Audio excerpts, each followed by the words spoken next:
টানটানা, আমি রাখি। বাড়িতে মামা শ্বশুর আসার উদ্দেশ্যে বাড়িতে বানিয়েছিলাম সামান্য কিছু ভুরি ভোজের আয়োজন। আজ মেনুতে কী কী ছিল তা তো তোমরা দেখেই নিয়েছো।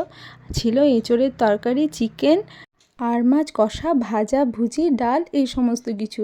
প্রথমে এঁচোড়গুলোকে কেটে ধুয়ে সেগুলোকে প্রেসারে সেদ্ধ করতে দিয়ে দিলাম।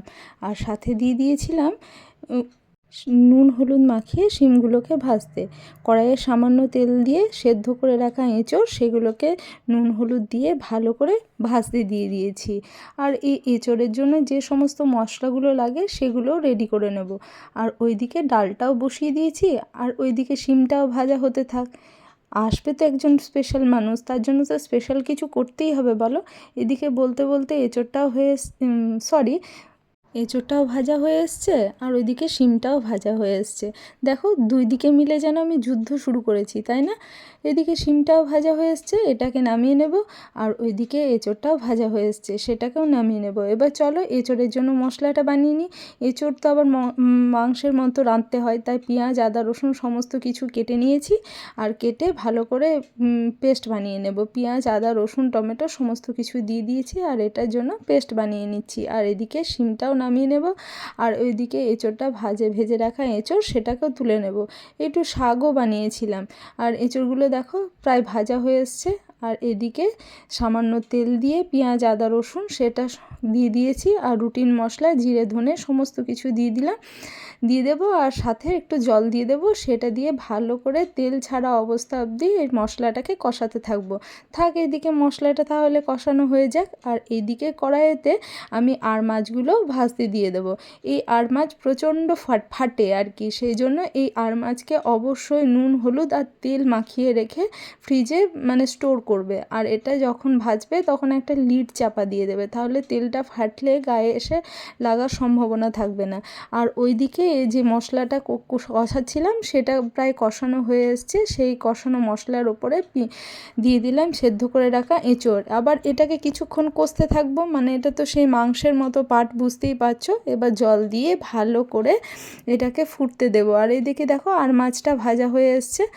আর মাছ থেকে কতখানি তেল ছেড়েছে। আর এই আর মাছের জন্য সর্ষে আর লঙ্কা ভালো করে পেস্ট বানিয়ে নিলাম।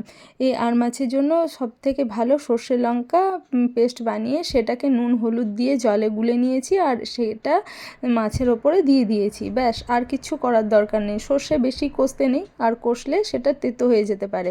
তাই অবশ্যই সর্ষেকে কষবে না কষে সবসময় কাঁচা অবস্থায় এটাকে দিয়ে দেবে। আর ভালো করে এটাকে ফুটতে দেবে। অবশ্যই যাদের গ্যাস্ট্রিকের প্রবলেম থাকে তারা কিন্তু এই সর্ষের খোসাটা সেটাকে ছেঁকে ইউজ করতে পারো। আর এদিকে এঁচোড়টা হয়ে এসছে, ওপর থেকে দিয়ে দিয়েছি ঘি আর গরম মশলার গুঁড়ো। ঘি গরম মশলা না দিলে যেন এঁচোড় জমেই না। তাও আমি বাড়িতে বানাই, তাই খুব কম তেল মশলা দিই, যতটা পারি অ্যাভয়েড করি। আর ওইদিকে ডালের জন্য হিং আর আদা দিয়ে দিয়েছি। ডালে অবশ্যই হিং দেওয়ার চেষ্টা করবে, তাতে হজম ক্ষমতা খুব ভালো হয়। ডাল বা যে কোনো খাবার জাতীয় হেভি খাবারে হিং দিলে সেই খাবারটা হজম হয় তাড়াতাড়ি। আর এইদিকে ডালটা ফোড়ন দিয়ে দিলাম। আর এদিকে বলতে বলতে মাছটাও রেডি হয়ে এসছে। দেখো, একটাও মাছ কিন্তু ভাঙেনি, সবগুলো একদম গোটা আস্ত আছে। প্রত্যেকটা মাছের ডিমগুলোও ছিল খুব ভালো, খুব সুন্দর টেস্ট হয়েছিল। আমি নিজে বানিয়েছি বলে বলছি না, এরকমভাবে তোমরা ট্রাই করে অবশ্যই একবার দেখো, খুব ভালো টেস্ট হয়। আর উপর থেকে দিয়ে দিয়েছি সামান্য কিছু কেটে রাখা ধনেপাতা। সমস্ত কিছু দিয়ে সেটাকে নামিয়ে নেব। ভালো করে ফুটতে দিয়েছি। আর কাঁচা লঙ্কা তো বেটেই দিয়েছিলাম, তার জন্য আর কাঁচা লঙ্কা আর দিইনি। আর ওইদিকে ডালটাও হয়ে এসছে, ডালটাকেও নামিয়ে দেব। এই দেখো আর মাছটা পুরো রেডি। এবার এই আর মাছটা দেখো কতটা টেম্পটিং হয়েছে, তাই না? আর দেখো আর মাছের ডিম, সেটাও খুব সুন্দর হয়েছিল খেতে। আর এবার চলো চিকেনটার জন্য তো প্রস্তুতি নিতে হবে। এই চিকেনের জন্য ভালো করে পেঁয়াজগুলো কুচি করে নিয়েছি। আর তেলের মধ্যে দিয়ে দিয়েছি পেঁয়াজ কুচি। সেই পেঁয়াজগুলো ভালো করে কষানো হতে থাক। আর এর জন্য যে বাটা মশলাটা লাগবে সেটাকেও রেডি করে নিই। পেঁয়াজ, আদা, রসুন, টমেটো এ সমস্ত কিছুকে কেটে নেব। আর ওইদিকে একটু আর একটু পোস্ত বানিয়েছিলাম, পেঁয়াজ পোস্ত, সেটার জন্য পেঁয়াজ আর একটু আলু আর কি কেটে নিচ্ছি। মানে বুঝতেই তো পারছো, বাড়িতে একজন বিশেষ অতিথি এসছে, মানে আমার মামা শ্বশুর এসছেন। আর শাশুড়ি অবর্তমানে আমার তো কিছু দায় থেকেই থাকে, মানে আমাকে তো কিছু একটা ব্যবস্থা করতেই হয়, সেই জন্য ওনার জন্য এত কিছু আয়োজন আজকে। আর এদিকে মশলাটা বলতে বলতে কষানো হয়ে এসছে, পেঁয়াজ আদা রসুন টমেটো সেটাকেও দিয়ে দিলাম। আর এদিকে দেখো আলু আর পেঁয়াজটাও কেটে নিয়েছি। প্রথমে কড়াইতে জিরে ফোড়ন দিয়েছি তেল দিয়ে, আর তার মধ্যে আলুগুলোকে দিয়ে দিলাম। আলুগুলো একটু ভাজা হতে থাক, ভাজা হয়ে গেলে এর উপরে দিয়ে দেবো, মানে 50% মতো আলুটা হয়ে আসলে পেঁয়াজটা দিতে হয়, তাহলে পেঁয়াজটা পুড়ে যায় না, কারণ পেঁয়াজটা পুড়ে গেলে তেতো লাগতে পারে। ওই জন্য আগে প্রথমে আলুগুলোকে একটু ভেজে নেব, তারপরে পেঁয়াজগুলো দেবো। আর এদিকে বলতে বলতে মশলাটাও রেডি হয়ে এসছে চিকেনের।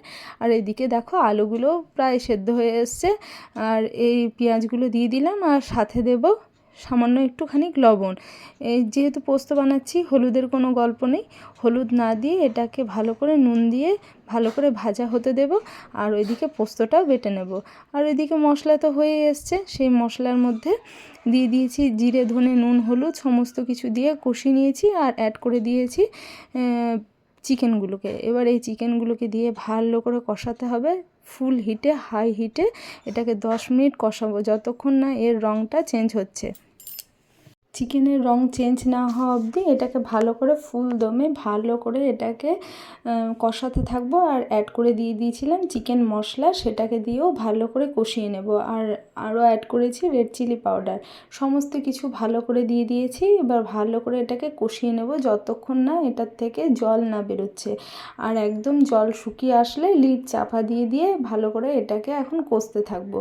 জল আপনা আপনি চিকেন থেকে আপনা আপনি যখন জল বেরিয়ে আসবে, তখন এটা যেহেতু চিকেন কষা, তাই একদমই জল অ্যাড করব না। আর এদিকে দেখো পেঁয়াজ আর আলুটাও ভাজা হয়ে এসছে, এর মধ্যে দিয়ে দিলাম বেটে রাখা পোস্ত, এর মধ্যে লঙ্কা আর পোস্ত পেস্ট করে নিয়েছি, সেটাকে দিয়ে ভালো করে মিশিয়ে নেব। ব্যাস রেডি হয়ে যাবে আমাদের এই পেঁয়াজ পোস্ত।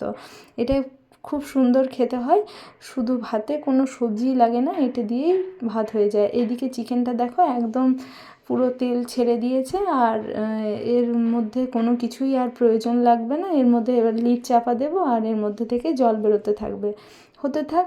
আর চিকেনটা যখন একদম পুরো জল বেরিয়ে আসবে, তখন একটুখানি জল অ্যাড করব।